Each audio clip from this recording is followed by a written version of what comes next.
टूनी चिड़िया और बंटी कबूतर की अभी नई नई शादी हुई होती है।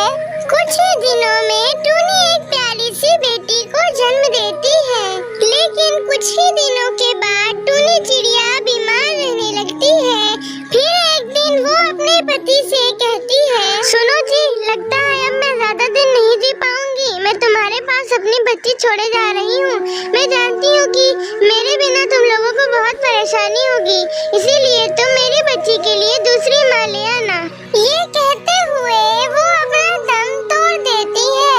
टूनी की आखिरी इच्छा सोच के वो दूसरी शादी कर लेता है। सुंदरी कौवी टूनी की अच्छे से देखभाल करती थी। ये सब देखकर बंटी कबूतर बहुत खुश होता था कि उसकी एक माँ गई तो दूसरी माँ आ गई। एक दिन टुनटुनी चिड़िया डाल पे बैठी कुछ सोच रही थी, तभी वहाँ बंटी कबूतर आता है। क्या हुआ बेटा, क्या सोच रही हो? कुछ नहीं बाबा, बस ऐसे ही। अच्छा ये बताओ, तुम्हें अपनी नई माँ कैसी लगी? वो तुम्हें प्यार तो करती है ना? हाँ बाबा, पहले वाली माँ तो झूठ बोलती थी कि अगर तुम बाहर गई तो मैं तुम्हें खाना नहीं दूंगी, लेकिन फिर मुझे ढूंढ के लाती थी और खाना खिलाती थी।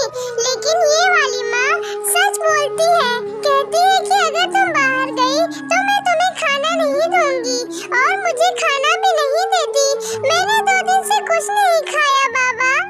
वो अपनी बेटी की दुख भरी बातें सुनकर अपनी पत्नी सुंदरी कौवी के पास जाता है और कहता है, सुंदरी, तुम मेरे सामने सिर्फ अच्छा बनने का नाटक करती हो। जैसे ही मैं काम पे जाता हूँ तुम मेरी बेटी को खाना तक नहीं देती। मैंने तुमसे शादी अपनी मर्जी से नहीं की थी।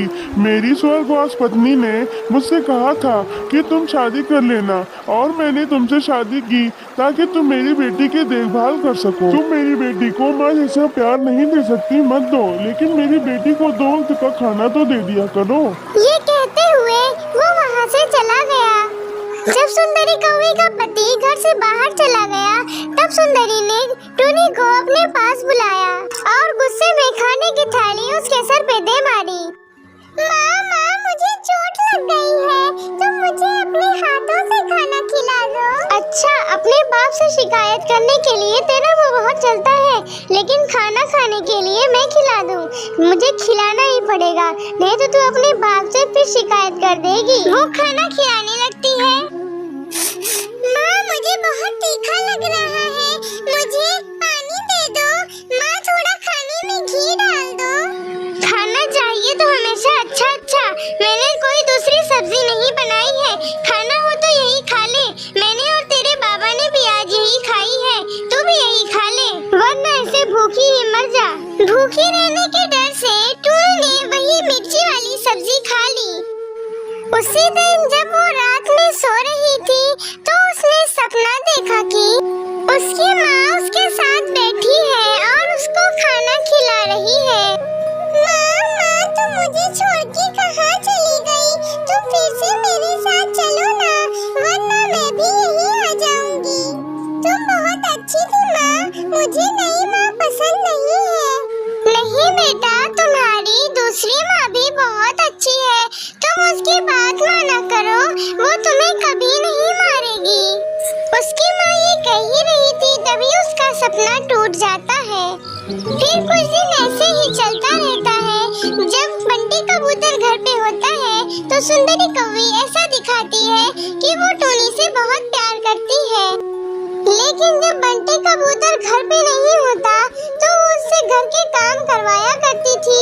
टूनी चिड़िया सोचती है, ये माँ मुझ पे अत्याचार कम नहीं करेगी, लगता है मुझे यहाँ से चले जाना चाहिए। वैसे भी मुझे यहाँ प्यार करने वाला कोई भी नहीं है। फिर टूनी चिड़िया वहाँ से दुखी होके चली जाती है। चलते चलते वो थक जाती है, फिर एक जगह बैठ जाती है। उसे वहाँ बैठा देखकर एक कौवी वहाँ आती है और उससे पूछती है, अरे बेटा, तुम कौन हो? तुम तो बहुत छोटी हो, तुम्हारे माता पिता कहाँ हैं? तुम यहाँ अकेले क्यों बैठी हुई हो? यहाँ पे बहुत सारे शिकारी पक्षी घूम रहे हैं, तुम यहाँ से चली जाओ। आंटी, अगर मुझे कोई शिकारी पक्षी खा भी जाए तो मुझे कोई दुख नहीं होगा। मेरी सौतेली माँ से तो ही अच्छा होगा वो। अरे नहीं नहीं बेटा, ये तुम क्या बोल रही हो? तुम मेरे साथ चलोगी क्या? मेरे कोई औलाद नहीं है, तुम मेरी बेटी बन के रहना। फिर टूनी उसी कौवे